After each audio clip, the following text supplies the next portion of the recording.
یہ جو فیس بک اور اس کے علاوہ واٹس ایپ پر جو جیم سٹون کے گروپس بنے ہوئے ہیں وہاں سے جیم سٹون کو خریدا جانا چاہیے یا نہیں؟ یہاں سے خریدنے سے پہلے آپ کو کنفرم کرنا چاہیے کہ سیلر کو، کیونکہ سیلر جو ہوتے ہیں اکثر ایسے ہوتے ہیں جن کے پاس وہ جیم ہوتے ہی نہیں. وہ آپ سے ویڈیوز بھی شیئر کریں گے، آپ سے کانٹیکٹ بھی کریں گے، پکس بھی بھیجیں گے، پرائس بھی بتائیں گے. جب کوئی نیا ڈیلر ہو جس سے آپ کو کوئی بزنس کا ایکسپیرینس نہیں ہے تو آپ اس سے ریفرنس مانگیں. میرے ایک دوست ہیں ٹاپ کے جو جیمز کے اندر کام کرتے ہیں، انہوں نے سوات کے ایمرلڈ کی ایک لاٹ، کشمیر سفائر کی ایک لاٹ، اس کے متعلق میرے پاس آئے اور وہ کہنے لگے کہ یہ لاٹس مجھے آفر ہوئی ہیں اور ایک آدمی نے نہیں، یہ 3-4 جگہوں سے جو ہے نا مجھے کسی نے گروپ میں کی ہے، کسی نے ویسے مجھے کانٹیکٹ کر کے کیا، کیونکہ انہوں نے ایک گروپ میں ڈال دیا تھا کہ بھائی مجھے یہ ایمرلڈ اور کشمیر سفائر چاہیے، کیونکہ ان دونوں میں ہی وہ زیادہ کام کر رہے تھے. وہی ویڈیوز، وہی لاٹس جو ہے نا یہ 3-4 جگہوں سے تو مجھے آ چکی ہیں، باقیوں نے بھی انہی لاٹس کا ذکر کیا اور سب کے ریٹ مختلف تھے. سب کے ریٹ مختلف تھے. میں 3rd ایئر میں تھا، میرے والد صاحب کا انتقال ہوا. میں BA میں پڑھ رہا تھا FC کالج میں. میرے لیکچر شارٹ ہو گئے. ایک پرسنٹیج ہوتی ہے، اس زمانے میں تھا کہ 75% آپ کے لیکچرز پورے ہونے چاہیے، پھر آپ کا امتحان میں داخلہ جاتا ہے. 4th ایئر میں جب ہوا تو لیکچر شارٹ ہو گئے. اس وقت کے جو پرنسپل تھے میر یعقوب صاحب، کیونکہ میرے دادا کو بھی جانتے تھے، مجھے بڑا تھا کہ جی میرے دادا کو جانتے ہیں، تو میں ان کے پاس چلا گیا. ایک اپلیکیشن لکھی کہ جی مجھے جو ہے نا میرا یہ داخلہ بھیجا جائے اور مجھے ایگزیمپشن دی جائے کہ میرے والد صاحب کی ڈیتھ ہو گئی تھی، لیکچر اٹینڈ نہیں کر سکا. میرے لیکچر شارٹ ہو گئے. انہوں نے جو سبق دے دیا ساری زندگی میرے کام آئے. میں سامنے بیٹھا ہوں اور وہ مجھے کہہ رہے ہیں روز مرتا تھا تمہارا باپ، روز مرتا تھا تمہارا باپ، روز مرتا تھا. کتنی دفعہ مرا؟ اچھا کتنی دفعہ مرا روز؟ میرا آپ اس سمجھے کہ پورا چہرہ لال، غصے سے لال پیلے ہو جانا کی ڈیفینیشن جو ہوتی ہے. غصے سے نہیں، مجھے سمجھ نہیں آ رہی تھی کہ میرے ساتھ ہو کیا رہا ہے. نہیں، آپ کو غصہ نہیں آیا؟ نہیں، میرا دل کر رہا تھا میں دھاڑے مار مار کے رو، لیکن اپنے آنسوؤں کو ضبط کیا ہوا تھا.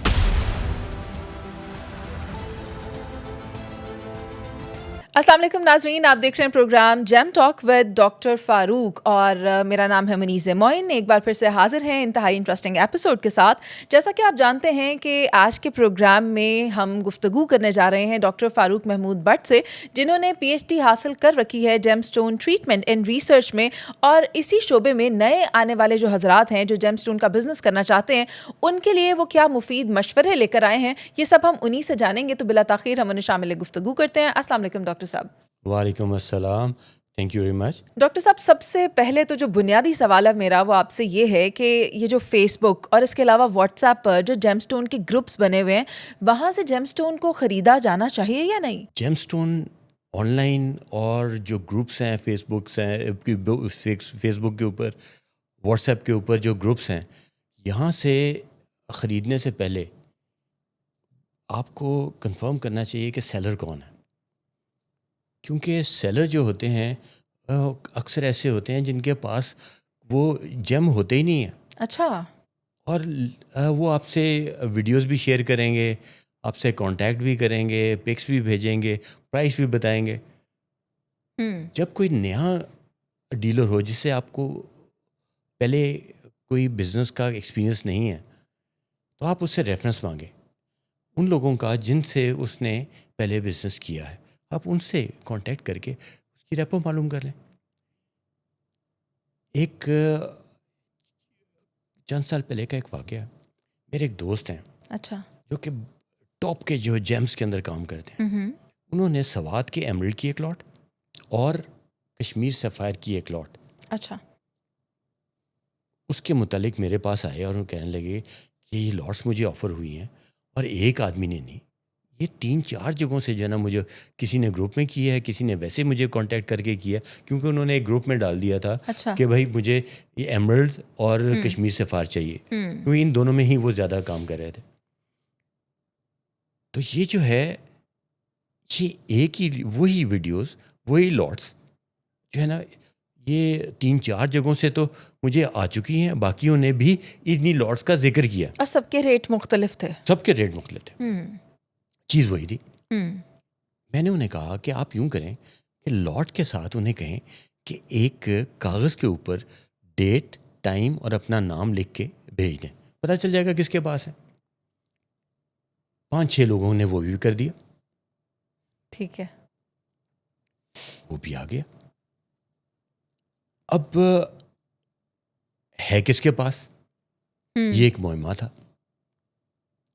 ہوتا کیا ہے کہ فوٹو شاپ کر کے, یا آج کل یہ ایسے ایسے ٹولز آ گئے ہیں یہ کمپیوٹر کے اوپر کہ وہاں پہ ڈیٹ ٹائم لکھی جا سکتی ہے, کسی اور کی ویڈیو کو جو آپ کے ساتھ شیئر کی گئی ہے اسی میں وہ ایڈ کر دیتے ہیں. ہاں جی. جب یہ دیکھا کہ جی یہ کہاں سے آ رہا ہے, سب سے کانٹیکٹ کیا, سب نے کہا جی ہمارے پاس ہے.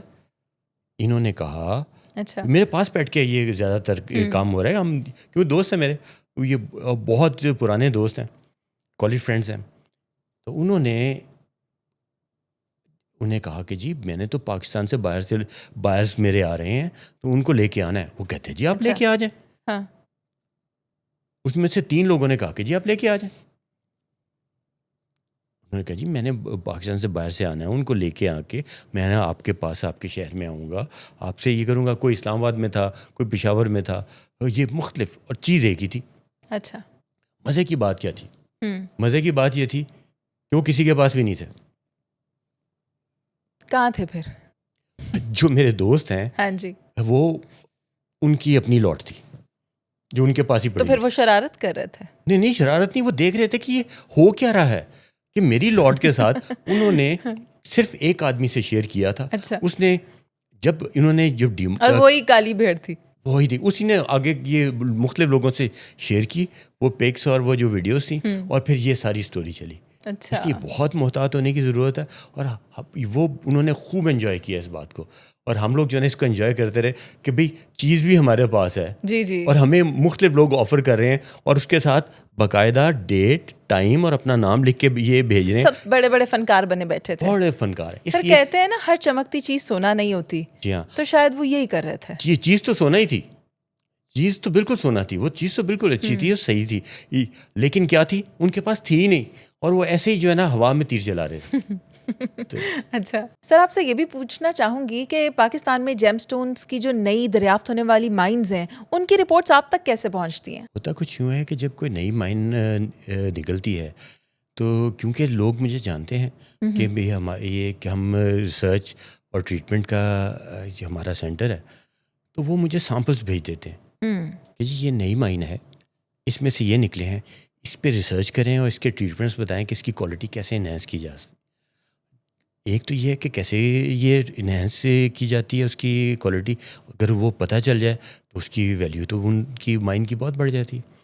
دوسرا وہ یہ دیکھتے ہیں کہ کیونکہ میں ویل کنیکٹڈ ہوں, انشاءاللہ آپ کو پتہ چلے گا کچھ عرصے میں جب آپ آگے یہ سوال کریں گی کہ دنیا میں انٹرنیشنل جو ڈیلرز ہیں مجھے جانتے ہیں, تو وہ کہتے ہیں کہ ہماری جو پروڈکٹ ہے یا ہماری جو فائنڈ ہے, یہ جو جیم سٹونز ہیں, ان کے لیے کوئی انٹرنیشنل بائر آپ ہمیں ڈھونڈ کے دیں. اچھا. تو ان کے ساتھ ہم کنیکٹ کر دیں.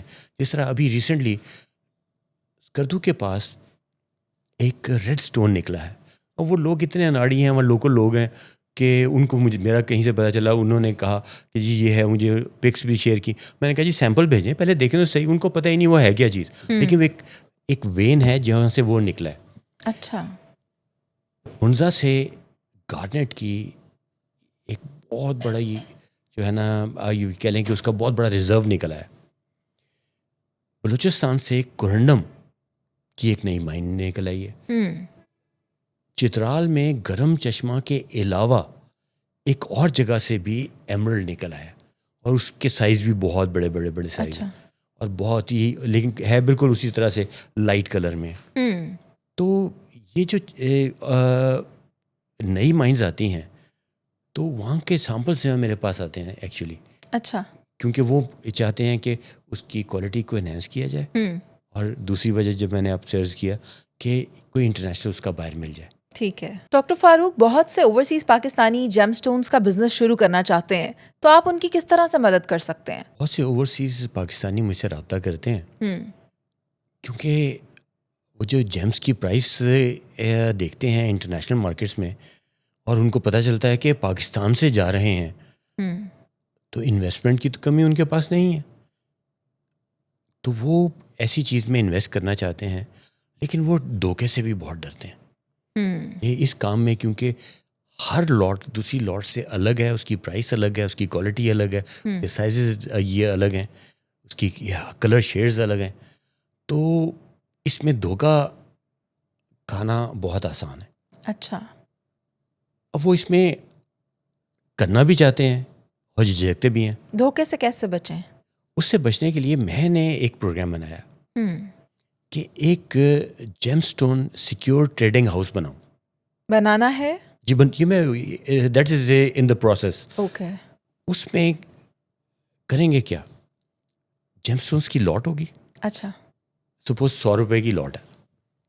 نہیں, یہ سپوز میں بھی نہیں ہوتا. اچھا, 100 روپے کی لاٹ نہیں ہوتی. یہ یو آر ویری رائٹ, کیونکہ it is a very expensive item.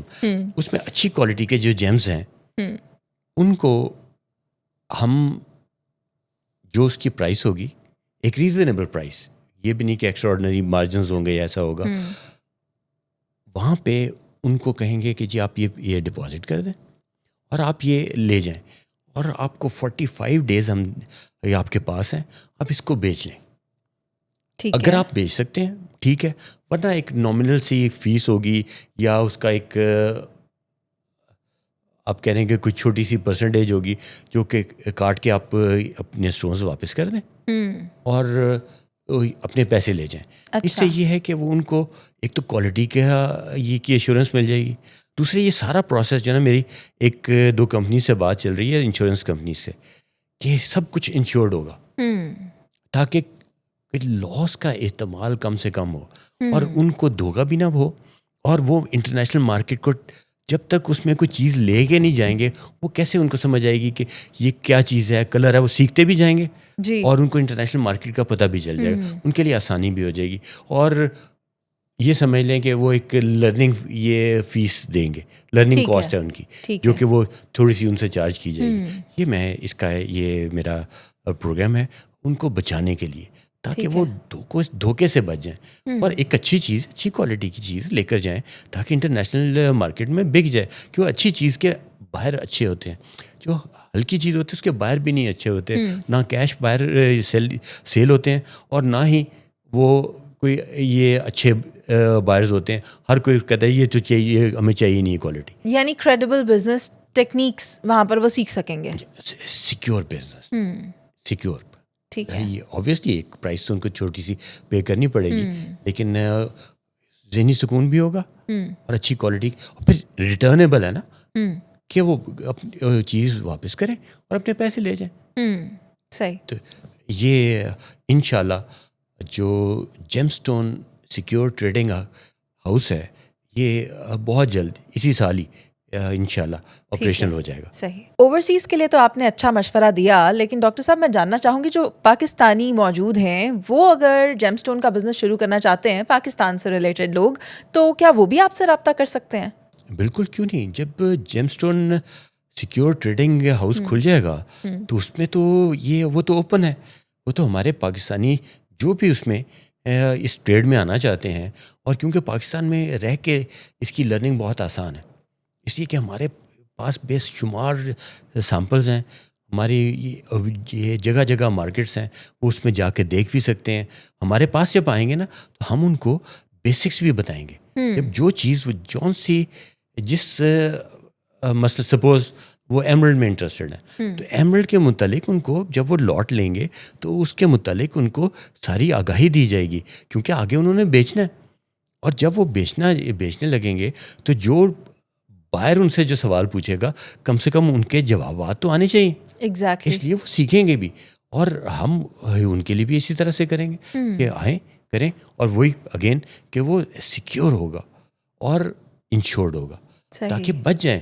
جو آتے ہیں بہت بڑی بڑی انویسٹمنٹس کر کے پھر اس کے بعد جو ہے نا پھر یہ پچھتاتے ہیں, اس سے بچت ہو جائے گی ان کی. کیوں نہیں, پاکستانی جو ہے نا وہ تو سب سے پہلے. سر پہلے سے جیم سٹون بزنس کرنے والے حضرات بھی کیا جیم سٹون ٹریڈنگ ہاؤس سے استفادہ حاصل کر سکتے ہیں؟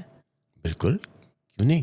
اچھا. بلکہ ان کو تو زیادہ فائدہ ہوگا, کیونکہ یہاں پہ لوگوں کے پاس بڑی اچھی کوالٹی کے جیمز پڑے ہوتے ہیں, اور وہ آن لائن اگر بیچتے ہیں تو یا ڈائریکٹ نہیں بیچ رہے ہوتے, یا جو لوگ آن لائن بیچ رہے ہیں ان کے تھرو بیچ رہے ہوتے ہیں, ان کو بھی کٹ دینا پڑتا ہے اور اچھا خاصا کٹ دینا پڑتا ہے. اور لاٹس کی صورت میں وہاں پہ نہیں بکتے. اچھا. آن لائن جو عام طور پہ سنگل سٹونز یہ بیچ رہے ہیں زیادہ تر لوگ, تو وہ تو لاٹ اگر ان کے پاس ایک اچھے سٹونز کی ہے اور اس کی گریڈنگ کرتے ہیں کہ جو یہ ABC, تو وہ آرام سے بیچ سکتے ہیں یہاں پہ. کیونکہ جب یہ اس کا نام کیا ہے, جیم اسٹون سیکیور ٹریڈنگ ہاؤس, صرف بائنگ ہاؤس یا سیلنگ ہاؤس نہیں ہے, ٹریڈنگ ہاؤس ہے. تو وہ جب یہ لائیں گے تو ان کے لیے بیچنا بھی آسان ہوگا. اور اسی طرح سے ان کے لیے اگر کسی ان کے انٹرنیشنل بائر کے لیے, یا پاکستان میں کوئی انٹرنیشنل بائر آیا یا کوئی اور بائر ان کے پاس ہے, کچھ کسی چیز کی ڈیمانڈ ہے, تو ایک دم مارکیٹ سے نہیں ملتی اور اچھی چیز نہیں ملتی, پتہ نہیں ہوتا کس کے پاس کیا چیز ہے, تو ان کو وہ وہاں سے بائی بھی کر سکتے ہیں اور اپنی چیز وہاں پہ بیچ بھی سکتے ہیں. تو وہ بالکل فائدہ اٹھائیں گے. اور ان کے نالج سے جو نیو کمرز ہیں یہ اس ٹریڈ میں, جیم اسٹون بزنس ٹریڈ میں, تو ان کو بینیفٹ بھی ہوگا. ان کے ساتھ آپس میں کانٹیکٹ بھی ہم کرائیں گے. ہم یہ نہیں ہے کہ ہم کہیں گے یہ ہمارے تھرو ہی کریں. ہمارے تھرو کرنے کا فائدہ صرف یہ ہوگا کہ ایک کوالٹی انشور کریں گے, دوسرا ان کی جو منی بیک گارنٹی ہے وہ انشور ہوگی. اسٹینڈرڈ بھی مینٹین ہو جائے گا. اسٹینڈرڈ تو دیکھیں جی بالکل ہے, کیوں انٹرنیشنل اسٹینڈرڈ کی چیز انٹرنیشنل مارکیٹ میں جائے گی تو آرام سے بک جائے گی. تو کم سے کم نہیں بیکے گی تو ان کو پتہ چل جائے گا کہ یہ اوور پرائز ہے. تو اس لیے سب بیچ سکتے ہیں, اور جو پرانے جو کام کرنے والے ہیں وہ تو بہت زیادہ فائدہ اٹھا سکتے ہیں.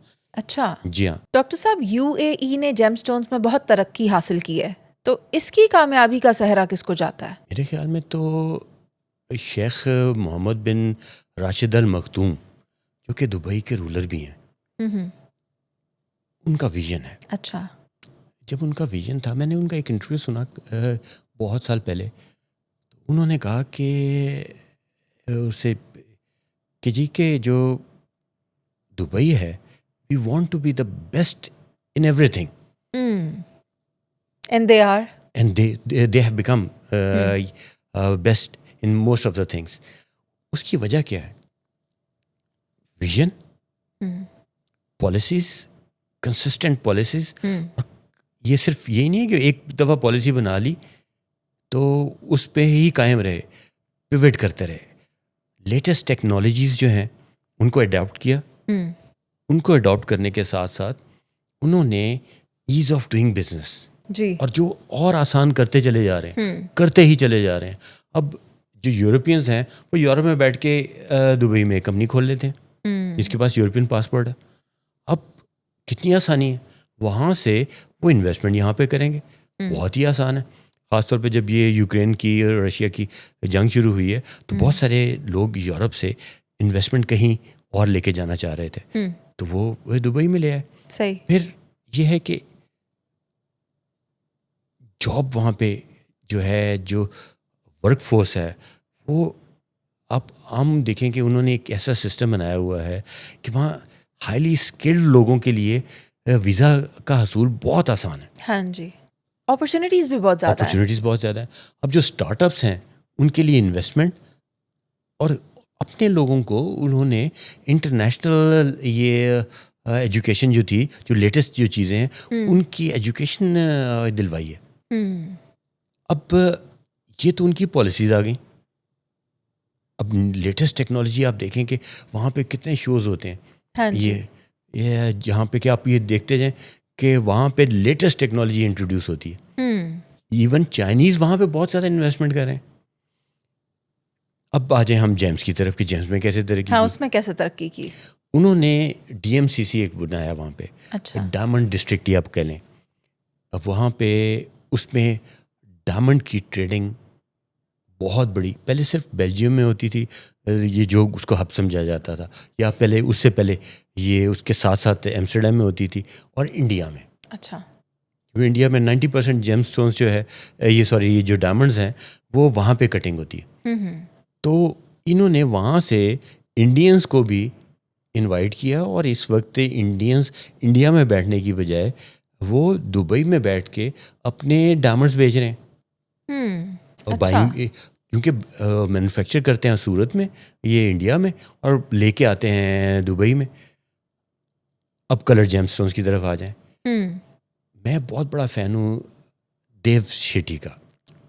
دیو شیٹی وہ آدمی ہے جو کہ پہلے جیمز فیلڈ میں جاب کرتے تھے, وہاں سے ایکسپیرینس لیا, اس کے بعد فیورا جیمز کی بنیاد رکھی. یہ کیا فاؤنڈر ہے فیورا جیمز, ہے ایک مائننگ کمپنی ہے دنیا میں جو ٹاپ کی, جو ویژن تھا ان کا, تو انہوں نے جہاں پہ دیکھا کہ یہاں پہ اچھی اچھی مائنز ہیں, جس طرح موزمبیق کی جو اس وقت روبی کی جو مائن ہے وہ ٹاپ پہ جا رہی ہے. اچھا.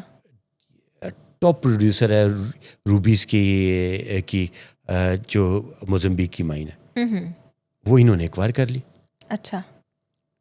جب انہوں نے لیز پہ وہ لے لی, وہاں سے 101 کیرٹ کا ایک روبی نکلا, جیم کوالٹی کا, یہ پجن بلڈ ریڈ کلر کا. اچھا. اور کلیئر.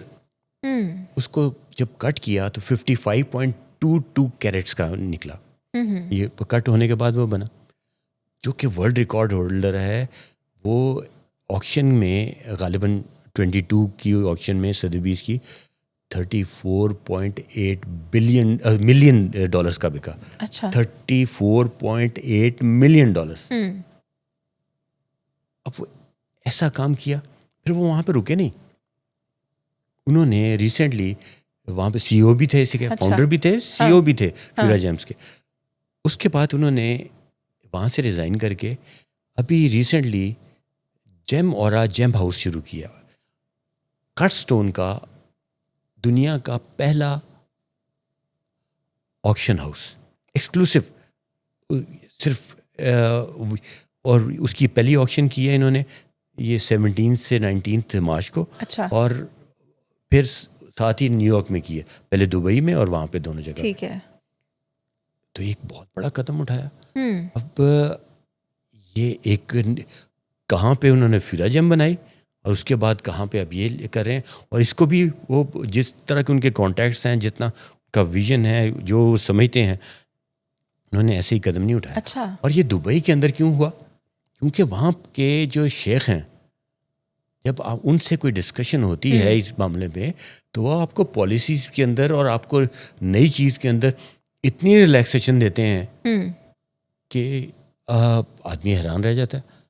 اب دیکھیں نا کہ ویژنری آدمی جو تھا ان کا, جو بلکہ شیخ صاحب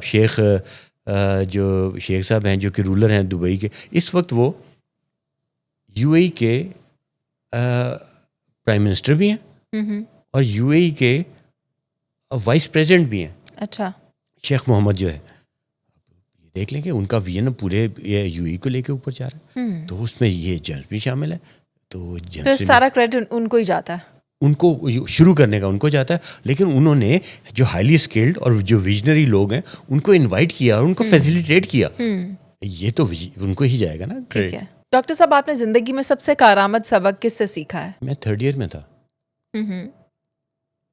میرے والد صاحب کا انتقال ہو گیا. میں بی اے میں پڑھ رہا تھا ایف سی کالج میں. میرے لیکچر شارٹ ہو گئے. ایک پرسنٹیج ہوتی ہے, اس زمانے میں تھا کہ 75% آپ کے لیکچرز پورے ہونے چاہیے, پھر آپ کا امتحان میں داخلہ جاتا ہے. 4th ایئر میں جب ہوا تو میرے لیکچر شارٹ ہو گئے. اچھا.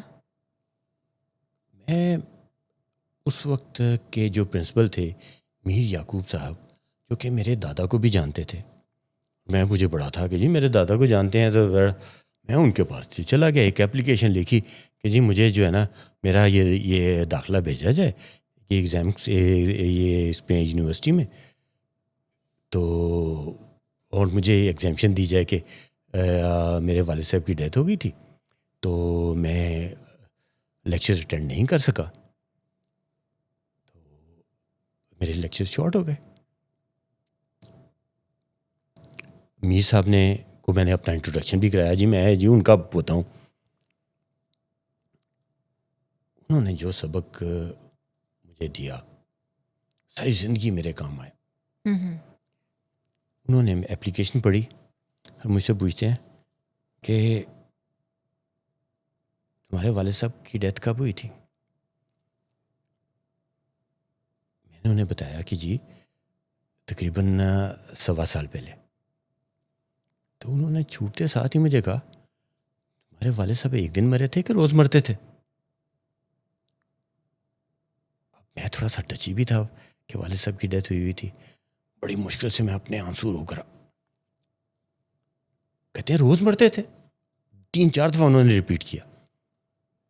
ایک دفعہ ہی مرے نا تو لیکچر کیوں نہیں کیے؟ ایک دن چھٹی کرتے, 2 دن یہ تم نہ کرتے, کیوں تم نے یہ نہیں کیا؟ یہ کوئی ایکسکیوز نہیں ہے.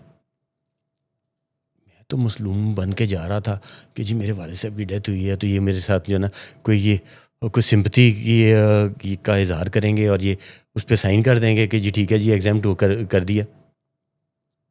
انہوں نے جب یہ کہا مجھے جو ہے نا انہوں نے کچھ لکھا یہ اپلیکیشن کے اوپر اپنے نوٹس لکھے یا کچھ لکھ کے تو مجھے پکڑا دیا. میں باہر آیا آ کے نا میں زاروں قطار رویا. لکھا کیا تھا وہ میں آپ کو بتاتا ہوں. جب باہر آ کے میں خوب رویا. اس دن میں نے تہیہ کیا کہ آئندہ زندگی میں کبھی مظلوم نہیں بننا, مظلوم بن کر ناجائز فائدہ بھی نہیں اٹھانا اور نہ کسی پہ کوئی ظلم کرنا. یہ بھی سوچا کہ مظلومیت کا ناجائز فائدہ کبھی نہیں زندگی میں اٹھانا اور اپنے آپ کو مظلوم سمجھنا ہی نہیں کبھی. یہ وہ سبق تھا جو کہ انہوں نے دیا. انہوں نے ایک مہربانی کی. انہوں نے مہربانی یہ کی کہ انہوں نے میرے جتنے لیکچر شارٹ تھے اس پہ لکھ دیا, نوٹ لکھ دیا کہ یہ لیکچرز کی اسائنمنٹ یہ کر کے, یعنی ان کو پڑھ کے ان کی اسائنمنٹس بنا کے ساری میں نے میر صاحب کو, میر یعقوب صاحب جو پرنسپل تھے, ان کو میں نے خود دینی ہے بنفس نفیس, ان کی خدمت میں پیش کرنی ہے اور تب وہ میرا داخلہ بھیج دیں گے. اچھا یہ انہوں نے مہربانی کی. لیکن وہ سبق جو ہے نا میں کبھی بھولا نہیں. نہ کبھی کسی کے اوپر ظلم زیادتی کرنے کی کوشش کی اور نہ کبھی اپنے آپ کو کسی بھی حالت میں مظلوم یہ بن کر اس کا ناجائز فائدہ اٹھانے کی یا اپنے آپ کو مظلوم سمجھنے کی غلطی دوبارہ نہیں کی. یہ بہت بڑا لیسن تھا جو کہ میرے خیال میں انہوں نے کمال کام کیا. اس وقت تو بہت تکلیف ہوئی, دکھ بھی ہوا, لیکن انہوں نے بہترین لیسن دیا. غصہ نہیں آیا؟ غصہ آگ لگی ہوئی تھی اندر, آپ سوچ نہیں سکتے. میں سوچ رہا تھا کہ انہوں نے یہ کیا کہہ دیا مجھے. ہاں کہ میرے والد صاحب, میں تو بڑا مظلوم بن کے جا رہا تھا, میرے دادا کا ریفرنس بھی تھا, تو انہوں نے جو ہے نا حالانکہ بڑی عزت کرتے تھے, بہت عزت کرتے تھے میرے دادا کی, لیکن انہوں نے یہ جو سبق سکھایا بالکل صحیح سکھایا. سر ان کے ایکسپریشنز کیا تھے, ان کی باڈی لینگویج کیا تھی جب وہ آپ کو یہ کہہ رہے تھے؟ میر صاحب نے مجھے, میں نے آپ کو بتایا نا کہ انہوں نے بار بار یہ چیز ریپیٹ کی اور مجھے, میں سامنے بیٹھا ہوں اور وہ مجھے کہہ رہے ہیں روز مرتا تھا تمہارا باپ, روز مرتا تھا تمہارا باپ, روز مرتا تھا. کتنی دفعہ مرا؟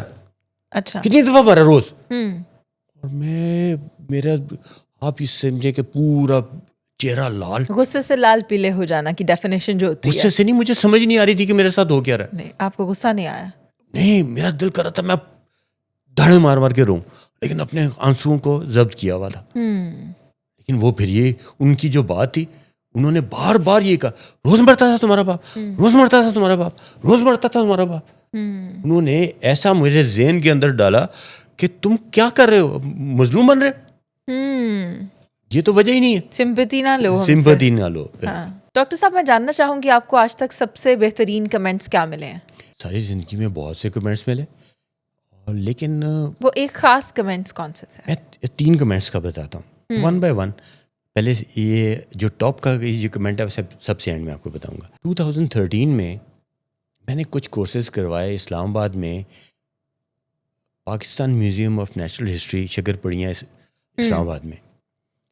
وہاں پہ ان کے ڈاکٹر نوید اقبال صاحب تھے. انہوں نے مجھے کہا کہ جی یہاں پہ نا لوگوں کو جیم اسٹونس کا بہت شوق ہے. انہوں نے کیونکہ جیم اسٹون رکھے بھی ہوئے ہیں میوزیم میں, اچھا, تو لوگ آتے ہیں ہمیں کہتے ہیں کہ جی کہ یہ اس کے اوپر کچھ ہمیں کوئی انفارمیشن ملے تو آپ جیم اسٹون ٹریٹمنٹ اینڈ گریڈنگ کے اوپر نا کوئی کورس کروا دیں. اچھا, میں نے وہاں پہ 3-4 کورس کروائے. 3 دن کا, پہلے 3 دن کے لیے کرایا, وہ اس کے بعد پھر 2 5-5 دن کے کروائے. یعنی کہ منڈے ٹو فرائیڈے ہفتہ ہی سمجھ لیں آپ.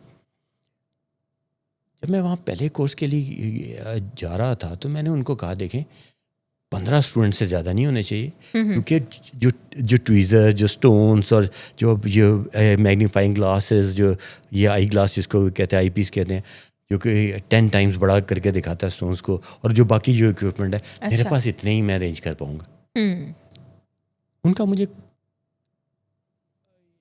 فون آتا ہے 3-4 دن پہلے کہ سر یہاں تو ہمیں مصیبت پڑ گئی ہے, یہاں تو اتنی یہ رجسٹریشن ہو گئی ہیں کہ یہ 15 تو نہیں, آپ 50 تو کریں. میں نے کہا نہیں بھائی, میں آپ سے صرف 20 کا وعدہ کرتا ہوں کہ میں دیکھتا ہوں کہ باقی اکوپمنٹ بھی لے جاؤں کہ لوگوں کے لیے, تاکہ 20 لوگوں کا کے لیے تو ان کو تو بتا سکوں نا. ان سے میں نے 20 لوگوں کی حامی بھر لی. اچھا جی, میرا پہلا دن میں وہاں پہ گیا تو دیکھا کیا کہ وہ کسی روم میں نہیں, وہ ان کے آڈیٹوریم میں ہے. میں نے پوچھا یہ کتنی کرسیاں لگی ہوئی, ساری بھری ہوئی تھیں. انہوں نے کہا 80 چیئرز لگوائی ہیں. اچھا. انہوں نے کہا جی کہ ہمارے اوپر بڑا پریشر تھا ویمن چیمبر آف کامرس کی طرف سے کہ انہوں نے کہا جی کہ ہماری تو خواتین آئیں گی, ان کا تو انٹرسٹ ہی بہت ہے. تو اب یہ 80 لوگ ہیں. میں نے پھر یہ کیا کہ مجھے ایک ایڈوانٹیج یہ ہوا کہ وہاں کے جو جولرز کے جو بچے تھے, جو کہ جنا سپر اور سپر مارکیٹ میں جو جولری کی جو دکانیں ہیں, ان کے بچوں کو ٹویزر پکڑنا, اسٹونز پکڑنے, میگنیفائنگ گلاس, آئی گلاس تھے, وہ آتے تھے. میں نے ان کو الگ کیا اور گروپس بنا دیے تاکہ کچھ تو یہ حاصل کر کے جائیں نا. ہاں جی. اب فارمیٹ بھی چینج کیا. فارمیٹ یہ کیا کہ شروع میں جا کے میں نے اس کو تھوڑا سا بڑھا دیا کہ جو پاور پوائنٹ ہے, یہ اسکرین کے اوپر جو کچھ آ رہا ہے اور ساتھ میں اب ان کو بتا رہا ہوں, وہ زیادہ بڑھا دیا. جو دیکھنے والی چیزیں تھیں وہ ہم نے کر دی لنچ اور ٹی کے درمیان. اچھا. اب ٹی کے بعد کیا ہم نے میں نے ایک فارمیٹ شروع کیا. میں نے کہا اتنے لوگ ہیں, اب میں نے ان کو کہا کہ کوئی ایسا نہیں ہے کہ جیم ریلیٹڈ ہی ہو, آپ کوئی بھی سوال پوچھیں. اچھا. ٹی سے لے کے یہ اینڈ تک درمیان میں لنچ ہوتا تھا. لنچ سے ٹی تک ہم وہ اسٹونس کو دیکھتے تھے. اس سے پہلے میں ان کو ویسے بھی یہ بریف کرتا تھا ان کی گریڈنگ اور باقی چیزوں کے متعلق. اور ٹی سے لے کے یہ کلوز آف دا سیشن پہ تک کوئی بھی سوال پوچھتے تھے. لڑکیوں نے, لڑکوں نے بے شمار سوال پوچھے. اچھا ایک چیز میں آپ کو اور بتاؤں کہ جب پہلے دن جب ہوا تو میں نے دیکھا 80 تو کرسیاں لگی ہوئی تھیں. اچھا. 80 کرسیوں کے بعد کیا ہو رہا ہے کہ لوگ کرسیاں اٹھا کے آ رہے ہیں اور پیچھے بیٹھ رہے ہیں. میں نے لنچ میں پوچھا, میں نے کہا ڈاکٹر صاحب, ڈاکٹر عزیز نوید اقبال جو تھے, میں نے کہا ڈاکٹر صاحب یہ کون ہے؟ کہتے ہیں جی اتنا انٹرسٹ ہے کہ یہ ہمارے میوزیم کے امپلائیز ہیں. اچھا اچھا. وہ بھی آپ کو وہ بھی کچھ یہ سیشن دیکھ کر آ گئے کیونکہ جیمز کا ہو رہا ہے تو ہم ضرور جائیں گے کہ ہم نے بھی دیکھنا ہے. کہتے ہیں بھائی ان کو بھی ہم منع نہیں کر سکتے. خیر قصہ مقصد یہ کہ یہ ہوتا گیا. 3 دن وہ کورس ہوا. اس میں وہ سیشن ہوتا کیا تھا کہ ہمارا 9 to 5 کا ٹائم تھا. اچھا. ہمیں 7 بج جاتے تھے, سوالات ہی لوگوں کے ختم نہیں ہوتے تھے. اچھا, انٹرسٹ بہت لے رہے تھے لوگ. جی, جیمز کے علاوہ بھی جیمز کی تو ایک چلتا تھا نا سلسلہ کے کویشچن آنسر چلتے ساتھ چلتے رہتے تھے, لیکن اس سیشن کے اندر کچھ بھی سوال پوچھ سکتے تھے اور 7 بجے تک لوگ بیٹھے رہتے تھے. کیونکہ ہم جنرل بات کرتے تھے اور بالکل دوستانہ ماحول کے اندر, اور میں جو اپنے ایکسپیرینسز تھے ان سے ان کو جو ہے نا بتاتا تھا. کسی کو کوئی پرابلم ہو, میں نے کہا بتاؤ. اس کا ہوتا کیا تھا کہ لوگوں کے پاس لوگ سامنے آتے ہوئے گھبراتے ہیں, اور لکھ کے نا مجھے ایک پرچی پہ لکھ کے آ جاتا تھا یہ سوال ہے, یہ سوال ہے. اب کس نے کیا ہے ان کا بھرم بھی رہ جاتا تھا. اور وہ پرسنل سوال بھی پوچھتے تھے. اچھا. بہت سارے میرجز کے متعلق, ریلیشن شپس کے متعلق, ڈفرینٹ ایتھکس کے متعلق. جب یہ 3 دن ختم ہوئے تو آخری دن انہوں نے ایک فیڈ بیک لیا. جتنے جو پارٹیسپینٹس تھے ان سے ایک فیڈ بیک لیا, ان کو ایک ایک سلپ دے دی کہ جی کہ آپ کے جو کورس انسٹرکٹر تھے ان کے متعلق آپ کے کمنٹس کیا ہیں. اچھا. اس کے لیے اپنا نام لکھنا ضروری نہیں تھا کہ جی آپ کے کوئی بھی کچھ بھی لکھ سکتا ہے تاکہ لوگ یہ ہیزیٹیٹ نہ کریں اگر کوئی نیگیٹو کمنٹ دینا ہے. جب وہ کورس ختم ہو گیا, یہ وہ کمنٹس ہیں جو آپ ابھی ہمیں بتائیں گے. ایک کمنٹ میں آپ کو بتائیں لو. اچھا. میں نکلنے لگا ہوں تو جنہوں نے کمنٹس جن کے پاس آئے تھے اور جنہوں نے پڑھے تھے تو شام کے 7:30 بج گئے, کیونکہ ہم بھی خداحافظ کر رہے تھے سارے وہاں پہ. تو وہ مجھے کہتے ہیں کہ آپ ذرا سائڈ پہ آئیے. میں نے کہا پتہ نہیں کیا بات کرنے لگے. انہوں نے کہا جی یہ دیکھیں, اس پہ جو کمنٹ لکھا ہوا تھا میرے متعلق وہ یہ لکھا ہوا تھا کہ کاش آپ میرے ساتھ کسی طرح سے بھی کسی رشتہ داری میں ہوتے, آپ میرے والد ہوتے, بھائی ہوتے یا بیٹے ہوتے, تو آج میں ایک مختلف خاتون ہوتی اور انتہائی کامیاب اور پرسکون زندگی گزار رہی ہوتی. میرے جیسے ایک عام آرڈنری آدمی کے لیے بات میں جیمس کی کلنک سکھانے کے لیے آیا تھا, جیمس ٹریٹمنٹ اور گریڈنگ سکھانے کے لیے آیا تھا, اور یہ تھی. پھر انہوں نے مجھے بٹھا لیا. کیسا کیا کہا ہے آپ نے کیا کہا؟ میں نے کہا مجھے تو خود یاد نہیں. میں نے کہا وہاں تو سوال آ رہے تھے, آپ لوگ بھی بیٹھے ہوئے تھے. اب کیا چیز تھی, کیا تھی, یہ ایک بہت بڑا کمپلیمنٹ تھا. اچھا. سیکنڈ کمپلیمنٹ, میں 2017 میں سری لنکا گیا. آپ کو میں نے یہ پہلے بتایا تھا کہ وہ یہاں پر لاہور میں آئے پی سی میں. یہ یہاں پہ ان کے جو ڈائریکٹر جنرل تھے انہوں نے کہا جی آپ اپنی ایمرلڈ کی جو ہے نا ریسرچ ہمیں دے دیں. میں اس طرح نہیں دوں گا, آپ اپنی ریسرچ مجھے دیں. جب یہ سفائرز کی جو ٹریٹمنٹ کی ہے تو میں آپ کو دے دیتا ہوں. خیر میں وہاں پہ گیا تو انہوں نے میرا کام دیکھا. اچھا.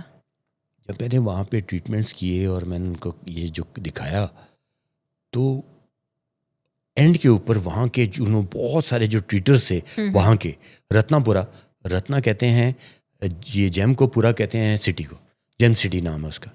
تو رتنا پورا کے وہاں پہ سب سے زیادہ وہاں پہ ٹریٹرز ہیں بھی وہاں پہ. تو وہ ان کو انہوں نے بلایا اور اس کے اندر نا میں بھی وہاں پہ تھا. انہوں نے میرا کام دیکھا. وہ اب ویسے بھی وزٹ کرتے رہے, ان کو پتا تھا کوئی آیا ہوا ہے کوئی ایمرلڈ کے لیے, وہ بھی سیکھنا چاہ رہے تھے کیا کیسے ہوتا ہے, کیا سلسلہ ہوتا ہے. تو وہاں پہ انہوں نے مجھے جو ہے نا جیم وزرڈ کا جو ہے نا انہوں نے نام دیا. جیم وزرڈ. اور ایک یہ کون لوگ دے رہے تھے, یہ وہ لوگ دے رہے تھے جو کہ سفائر کی ٹریٹمنٹ کے اندر دنیا کے اندر مانے ہوئے ٹریٹرز ہیں. ان کی طرف سے یہ کمنٹ آنا میرے لیے بہت اعزاز کی بات تھی. بے شک. تو تیسرا کمنٹ جو تھا وہ سب سے اچھا کمنٹ تھا جس کا مجھے اس وقت احساس ہی نہیں ہوا. میں 7th کلاس میں میرے فادر کی پوسٹنگ ہوئی, لاہور میں آیا. باقی جو تھے یہ وہ 6 سے یہ اسکول شروع ہوا تھا, 6 سے تھا. میں 7th میں نے ان کو جوائن کیا. تو جیسے ایک نیا بچہ کلاس میں آتا ہے تو ہر اسٹوڈنٹ اس کو نا اسیس کرنے کے لیے مختلف سوال پوچھتا ہے. اب وہاں پہ ایک سر تھے, غالباً ان کا نام سر سیف اللہ تھا. انہوں نے مجھ سے کوئی سوال پوچھا, باقیوں سے بھی پوچھا, میں نے اس کا جواب دیا. تو جواب دیا, ختم ہو گیا, بات ختم ہو گئی. اب مجھے ایکچولی وہ سوال بھی یاد نہیں. اچھا. میں تو نارمل کوئی سوال پوچھا, میں نے جواب دے دیا. اور وہ یہ نہیں تھا کہ اس سے کورس سے تھا, اچھا کورس سے ریلیٹڈ نہیں تھا. ویسے یہ اسٹوڈنٹ کی ویلیوشن کے لیے نا انہوں نے پھر ایک اور سوال کیا, 2-3 سوال کیے انہوں نے مجھے. تو پہلے میں نے سوال کا جواب دیا, میں بیٹھ گیا. پھر انہوں نے دوبارہ کوئی اور سوال پوچھا. اچھا. پھر کلاس کے اینڈ میں پھر ایک سوال پوچھا. بات میرے لیے کچھ بھی نہیں تھا, سوال پوچھا, جواب دے دیا, ختم ہو گیا. 7th کلاس میں ایز اے نیو اسٹوڈنٹ. 2 دن کے بعد ایک اور سر تھے, انہوں نے مجھے کہا کہ ریسیس میں تم نے اچھا اسٹاف روم میں آنا. ٹھیک ہے. کہ ٹھیک ہے. میں چلا گیا. میں اسٹاف روم میں گیا تو وہاں پہ ٹیچرز سے بھرا ہوا تھا اسٹاف روم. اور جیسے کہ وہ ایک صاحب نے, ایک ٹیچر نے وہی سوال پوچھے, انہوں ہی نہیں غالباً سیف اللہ صاحب نے, میں ان کے وہی جواب دیے جو کہ میں نے پہلے دیے تھے, کیونکہ ذہن میں وہی تھے. اس کے بعد تو جیسے وہ تیار بیٹھے تھے سارے, ہر ٹیچر نے کوئی نہ کوئی سوال تیار رکھا ہوا تھا. اچھا. Out of course. ٹھیک ہے. انہوں نے سوال پوچھنے شروع کر دیے. میں جو میرے دماغ میں آیا میں جواب دیتا رہا. جب جواب ساروں کے دے دیے تو جو سب سے سینئر تھے ہمارے میتھس کے ٹیچر تھے سر یاسین, وہ کھڑے ہوئے, انہوں نے میرا کندھا تھپتھپایا اور انہوں نے کہا جی کہ میری پشین گوئی ہے, میری پریڈکشن ہے کہ یہ بچہ زندگی میں کچھ الگ ہی کرے گا, کیونکہ اس کا تھاٹ پروسیس باقیوں سے الگ ہے. یہ میرے لیے کوئی اتنی بڑی بات نہیں تھی. انہوں نے شاباش کیا اور میں یہ چلا گیا. لیکن یہ کمنٹس کہاں سے آئے تھے؟ ان ٹیچر سے جو کہ ہزاروں اسٹوڈنٹس کو ڈیل کرتے ہیں, ان کو پڑھاتے ہیں, ان کو اسیس کرتے تھے. ان میں سے جو سب سے سینئر تھے ساروں نے الگ الگ سوال تیار کیے ہوئے تھے, کیونکہ وہاں پہ کوئی ڈسکشن ہوئی ہوگی ان کے میرے جوابات کے متعلق. مجھے تو اس چیز کا کوئی خاص احساس نہیں ہوا, میں نے اگنور کیا. ٹھیک ہے جی, ہوا کھلنڈرا سا تھا, مجھے خیال ہی نہیں تھا. لیٹر سٹیج کے اندر جب میں پروفیشنل لائف میں آیا تو ذہن میں یہ بات تو تھی کہ ایک دفعہ یہ انہوں نے یہ کمپلیمنٹ دیا تھا, میں نے یہ کسی سے ذکر بھی نہیں کیا, گھر میں بھی نہیں کسی سے ذکر کیا. تو جب میں پروفیشنل لائف میں آیا اور میں نے دیکھا کہ میرا سوچ اور باقیوں کی سوچ میں تھوڑا سا فرق ہے, مجھے زیادہ تو نہیں مجھے فیل ہوا, اور میرا انداز جو ہے نا تھوڑا سا تھاٹ پروسیس تھوڑا سا ڈفرینٹ ہے جیسا انہوں نے کہا تھا. تب مجھے احساس ہوا کہ انہوں نے یہ کتنا بڑا کمپلیمنٹ تھا, اور انہوں نے مجھے کیسے اسیس کیا. جب آپ 7th گریڈ میں تھے؟ میں 7th گریڈ میں تھا, اور مجھے کتنا صحیح اسیس کیا, جو کہ مجھے اس وقت تک احساس ہی نہیں ہوا جب تک کہ میں پروفیشنل لائف میں نہیں گیا. میں نے جس چیز کو بھی شروع کیا, کام کیا, روٹین سے ہٹ کر کیا. کیسے ہوا؟ یہ اللہ کی مہربانی, اس میں میرا کوئی کام نہیں ہے. اللہ تعالیٰ نے اس طرح سے کیا کہ میں اس کے متعلق کسی اور ہی اینگل سے سوچتا تھا. یہ ٹاپ کمپلیمنٹ تھا جس کا کہ مجھے پتہ ہی نہیں چلا, اس وقت احساس ہی نہیں ہوا کہ کتنا بڑا کمپلیمنٹ ہے. سر, سال 2025 میں بھی ہم نے دیکھا ہے کہ لوگ اپنے روشن مستقبل کے لیے پاکستان سے باہر جا رہے ہیں, خواہ وہ ڈاکٹرز ہوں, بزنس مین ہوں, یا پھر جو اسٹوڈنٹس ہیں فردر ایجوکیشن کے لیے باہر جا رہے ہیں. برین ڈرین کی ریشو بڑھتی جا رہی ہے. کیا وجہ ہے کہ یہ ہو رہا ہے؟ وجہ تو یہ ہے کہ ہر کوئی اپنے بہتر فیوچر کے لیے جو اپرچونیٹیز ہوتی ہیں, جو اویلیبل اپرچونیٹیز ہوتی ہیں, ان کو اویل کرنے کی کوشش کرتا ہے. اس وقت تو تھوڑا سا فرق محسوس ہو رہا ہے, لیکن یہ سب یہ واپس آئیں گے جو ہائیلی انٹلیکچوئل لوگ ہیں, وہ پاکستان سے باہر نہیں جاتے. وہ as a free lancer Pakistan میں بیٹھ کے اس وقت 20-25-30 ہزار ڈالر تو ایک یہ اچھا جو ہے, جو کہ آئی ٹی ریلیٹڈ ہے, جو کہ گرافکس میں کسی چیز میں بھی ہے, کسی بھی فیلڈ میں اس کی, یہاں سے ایز اے فری لینسر کما رہا ہے. آپ یہ دیکھیں کہ ہمارے یہاں پر جو ٹاپ سکلز کے لوگ ہیں, جن کے اسکل لیول بہت ہائی ہے, آپ ڈھونڈنے جا آپ کو ملتا ہی نہیں ہے. کوئی جاب نہیں کر رہا. اچھا. کسی کے پاس آپ کے لیے کام کرنے کے لیے ٹائم ہی نہیں ہے.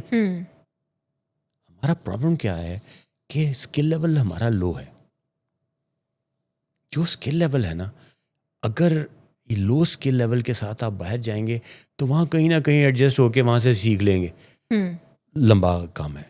یہاں بیٹھ کے جس کی ملک کی یہ تقریباً 25 کروڑ کی آبادی ہے, اور ہر کسی کو سب کچھ ہی چاہیے, کھانا بھی چاہیے, کپڑے بھی چاہیے, گھر بھی چاہیے, موبائل بھی چاہیے, سب چیزیں چاہیے. یہاں اپرچونیٹی کیا کم ہے. بالکل ہے، لیکن پرابلم کیا ہے کہ یہاں پہ ہمارا اسکل لیول بہت لو ہے. اس کی وجہ یہ ہے کہ ہمارے جو سوائے چند ایک کے جو کہ پرائیویٹ سیکٹر میں جو کہ ایجوکیشن کے انسٹیٹیوشنز ہیں پڑھا کیا رہے ہیں، وہ اسکل بیسڈ لرننگ نہیں دے دے نہیں رہے. جو سنگاپور میں ہے، سنگاپور میں کیا کرتے ہیں وہ 80 to 90% آپ کو فیلڈ کے اندر لیبس میں، آپ کو ورک شاپس میں، آپ کو جو ہے ایکچوئل سائٹس کے اوپر کام کراتے ہیں. 10%، 15%، 20% جو ہے نا آپ کا صرف کلاس روم ہوتا ہے. صحیح. آپ کو جب وہ وہاں سے اپنا کورس کمپلیٹ کرتے ہیں تو وہ کام کرنے کے لیے تیار ہوتے ہیں. ہمارے یہاں پہ اب جب چائنیز یہاں پہ پاکستان آئے، کیونکہ میں پاکستان چائنا جوائنٹ چیمبر کا ممبر بھی ہوں، تو انہوں نے کہا جی ہمیں سب سے بڑی ڈسپوائنٹمنٹ یہ اس بات کی ہوئی ہے کہ آپ کے یہاں پہ اسکل لیول اتنا لو ہے، اور سب سے زیادہ پرابلم کس میں ہوئی ہے؟ انجینئرز میں. اچھا. کہ انجینئرز کے پاس تو کچھ ہے ہی نہیں. جب وہ انجینئرنگ کی ڈگری لے لیتے ہیں تو ان کے پاس جو کہ چائنا میں انجینئرنگ کی ڈگری لیتا ہے یہ اسٹوڈنٹ اور اس کے بعد پاس آؤٹ ہوتا ہے، اس کے مقابلے میں تو ان کے پاس کچھ بھی نہیں ہے. ہمارے پاکستان کی میں جتنی تیزی سے آنے والے وقت میں ترقی ہو رہی ہے، کیونکہ ہماری جو یوتھ ہے 65% تو ہمارے یہ جوان ہیں. ہاں جی. اور وہ یہاں پر اس طرح سے کھپ جائیں گے، صرف skill level, high skill level دینے کی ضرورت ہے.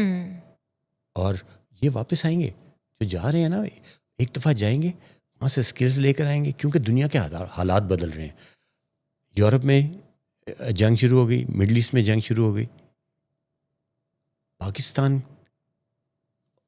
پورے مسلمان ملکوں کو نظر آتا ہے کہ یہی ہے جس کے پاس ایٹم بم ہے، اسی کے پاس یہ ایکسپیرینسڈ فوج ہے، اور ان کے پاس ایگریکلچر لینڈ بھی ہے جو کہ مڈل ایسٹ میں لوگوں کے پاس نہیں ہے. آپ یہ دیکھیے سب انویسٹمنٹس آئیں گی، جب انویسٹمنٹ آئے گی تو جاب بھی ملے گی. یہ آئیں گے، اور جو لوگ باہر سے اسکل لے کر آئیں گے یہ بچے واپس آئیں گے. صحیح. اور پاکستان کے لیے بہت تیزی سے ترقی کرنے میں ان کا بھی بہت بڑا ہاتھ ہوگا. یہ جا رہے ہیں تو وہاں سے کچھ سیکھ کے ہی آ رہے ہیں نا، latest technology, latest skills, latest مشینوں کے اوپر کام کر کے آ رہے ہیں. تو یہ انشاءاللہ یہ واپس آئیں گے. لیکن اگر وہ جا رہے ہیں تو ٹھیک ہے، کچھ سیکھ کر ہی آئیں گے نا، اچھی بات ہے، جانے دیں. اور پاکستان کو فورن ایکسچینج ہی آ رہا ہے نا. ابھی آپ دیکھیں پاکستان کے اندر جو کچھ نکل رہا ہے، جو یہاں انڈسٹری لگ رہی ہے، اور جتنے انویسٹرز آ رہے ہیں، کیونکہ پاکستان سیف ہے. مڈل ایسٹ میں بھی لوگ، حالانکہ ایون ابھی یو اے کی ترقی کی بات ہو رہی تھی، وہاں پہ 2 بم پھٹ جائیں، سر ایسے تو نہ کہیں. نہیں اللہ نہ کرے یہ ہو جائے، کوئی تقریب کاری ہو جائے، اللہ نہ کرے، وہ تو کہیں بھی ہو سکتی ہے، کہیں بھی ہو سکتی ہے. تو سب سے زیادہ ڈرپوک چیز کیا ہوتی ہے؟ وہ انویسٹمنٹ ہوتی ہے. وہ بھاگ جاتی ہے وہاں سے. وہاں کے لوکل لوگوں کے پاس نہیں، وہاں تو یہ ساری دنیا سے لوگ آئے ہوئے، انہوں نے اس انویسٹمنٹ نے اتنی تیزی سے بھاگنا ہے. لیکن اللہ کرے کہ ایسا نہ ہو. لیکن کسی ملک کے ساتھ، اب یہ سعودیہ میں دیکھیں، لوگ جاتے جاتے یہ رک گئے یہ جو غزہ کی جنگ کی وجہ سے. بہت سارے لوگ سوچ رہے تھے کہ ہم سر خیر ویژن 2030 بھی تو موجود ہے نا، تو سعودی عرب کی گیم بہت آگے ہے 2030 میں. ان کے پاس اپنا پیسہ ہے نا، وہ چاہ رہے ہیں کہ ہم آئل سے یہ کی نسبت ہم کسی باقی چیزوں سے بھی پیسے کمائیں. لیکن وہ آئل تو دڑا دڑ نیچے آ رہا ہے. اور ایلن ماسک کے مطابق کہ جو انرجی ہے یہ تو بالکل ٹکے ٹوکری ہو جائے گی، کیونکہ جتنی یہ ٹیکنالوجیکل یہ ایڈوانسمنٹ ہو رہی ہے، تو یہ تو چاہے وہ بجلی ہو، چاہے یہ پیٹرول ہو، یہ تو بہت ہی سستا ہو جائے گا. تو وہ جو پاکستانی باہر جا رہے ہیں ان کا یہی ہے کہ آخر کار وہ اپنے وطن میں واپس آئیں گے اسکل کے ساتھ. بالکل، کیونکہ جو عزت ہے مڈل ایسٹ میں تو ان کو یہ نیشنلٹی ملنی نہیں کبھی، وہ تو دیتے نہیں ہیں. یورپ سے مل سکتی ہے، لیکن یورپ میں پاپڑ بہت بیلنے پڑیں گے.